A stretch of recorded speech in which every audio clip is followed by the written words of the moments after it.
They're perfect.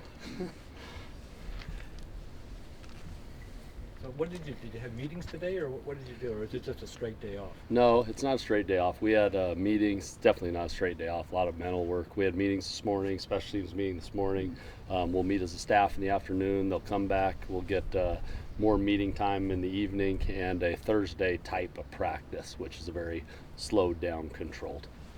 This, for the NCAA, does this count as a practice? Yes, It does. yes. But we knew that how we were going to structure them, and sometimes throughout the course of 25 practices, we have certain themes to how we're going to practice, and Coach Wilcox does a great job of setting that up. So you get those peaks, and then again, you bring them back, and then you get back to those full pad peaks. So it's very much game weekish when we're going through it, So you are practicing this?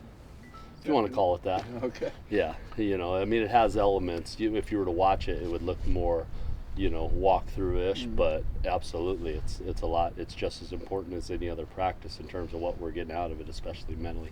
What do you take away from the 2 days of full pads since we last talked to you? That we improved a lot from day one to day two, especially speaking offensively. I can't speak for both sides, but just in terms of how to handle the two huddle situation, which is our version of an inside run, how to handle some of the the physicalness and the speed that comes with when you start adding pressures to, and more things get installed and the defense is doing more things. And just, I think the way we progress from day one to day two, especially handling it late in the practice when you get a little tired and you got to think, and you know how that goes. So that comes down to being mentally tough in those moments. And there was a good jump from day one to day two offensively in that regard.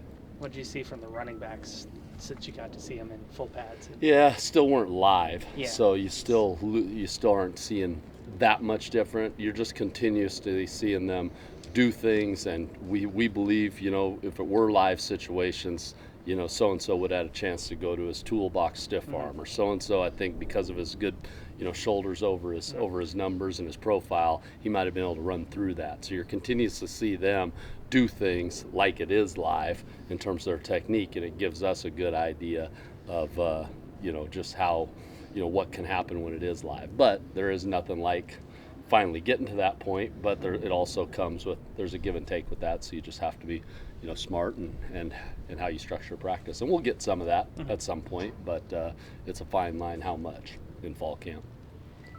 Some of your amateur coaches in the stands over the last couple of days were kind of critical of the quarterbacks. How did you feel the quarterbacks performed, especially Chase and Devin?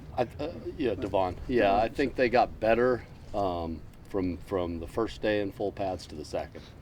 So that's the best way I can say it. I thought the first day in full pads they were, let's say solid, but we missed on some things late in practice and where we needed to be, especially second half of practice. Whereas yesterday I thought they were more sustained through the entire practice. Doesn't mean it's, there's plenty of things to be critical of. There always is, and there always will be. But I thought they made good jumps from day one, day two.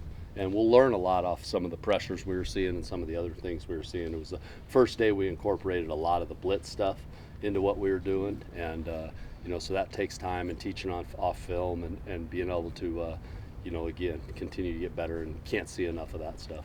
Any more or less separation between the two of them? No, I wouldn't say since the last time we talked. It's a good, healthy competition, and they're like I said, they're both pushing each other.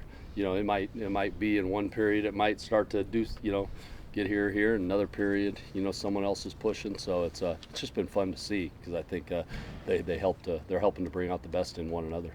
How do you think they handled some of those blitz packages that were coming at them yesterday? At times well, and at times, things we have to do, learn from it. So it was definitely a give and take, so at times you can go back and go, handle this well, knew exactly where to go with the football, knew what to do. Other times, this could have been a situation where we could have redirected, whatever that might be in terms of the protection. And, but that's what you learn off of. Yeah. That's why it's practice 7 or 8. And the key is, if you continue to get the same type of situation, are you now fixing it down the road, or does the same thing keep happening? So that's what's going to be exciting to see this next week, when we start seeing and have a few more of those blitz periods and things like that. Was it one of those things where you kind of testing where they're at, like they're bringing 6 men and you have a 5-man protection? Oh, yeah. See how they handle it? Yeah, and I sometimes, I don't even care. We don't. A lot of times it's unscripted, you know, in some of those. So we don't know what's coming, and that's what I want, because you don't go. You can go into a game plan and all you want, and they can do something totally different. You have to have the rules within your offense, be able to handle what they're doing, whether we've talked about it during the week or not. So it's part of that is being able to handle those situations, and just being able to handle something that maybe you hadn't seen to that point in camp, or even sometimes you hadn't talked about, because someone can bring a new blitz of the week or whatever it might be that isn't on film from the week before. And how do the base rules within our offense handle it, and what can you do as a quarterback, you know, to ultimately sting a defense when they do bring pressure. And sometimes it's stinging by redirecting the protection, sometimes it's stinging by getting to your hot route on time in a good spot, depending on what it is. How is Chris Brown similar or unlike Patrick Laird? More unlike than anything, you know. How so? He's just a bigger, different style of back. You know, he gets going downhill a little bit, where Pat was very patient at times and loved to be patient and let the defense react and do things, you know, off of that, where Chris will get rolling right now. So if you're at all not coming downhill as a defense, he can work through you quick.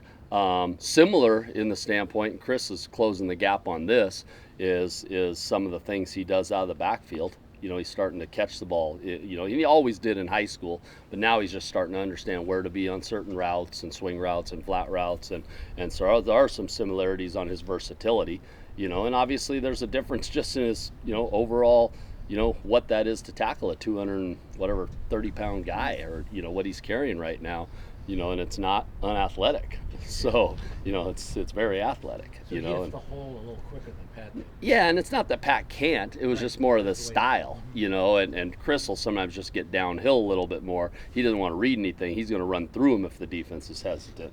You know, there'll be times where you're still patient, but that's one of the biggest things you notice. And obviously, you know, when it's all said and done at that moment of truth, Chris is different just in terms of, you know, his body type and what that defensive player is trying to tackle. Where Pat would sometimes get both feet up and you saw him hop underneath low tackles, Chris might end up getting his pads down and punishing that defender.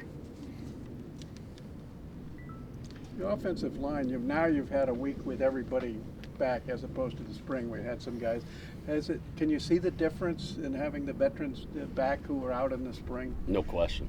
I mean, you know, and that's not a knock on any of the young guys, but the continuity and the knowledge and just, you know, the skill set and just the rhythm they play with. The best O lines are playing in sync. You know, no matter how talented each individual lineman is, the best O linemen know how their steps are all in sync, their footwork, and that comes with, you know, the repetitions and what Coach Wood does with those guys. But, you know, ultimately it comes down to those guys wanting to get those things right. So when you see that, the veterans, yeah, at times there's a more talented piece to some of the things they're doing on a double team block, back to, you know, whatever it might be. But it also is just the timing and the in sync and everyone being on the same page with their footwork, their communication.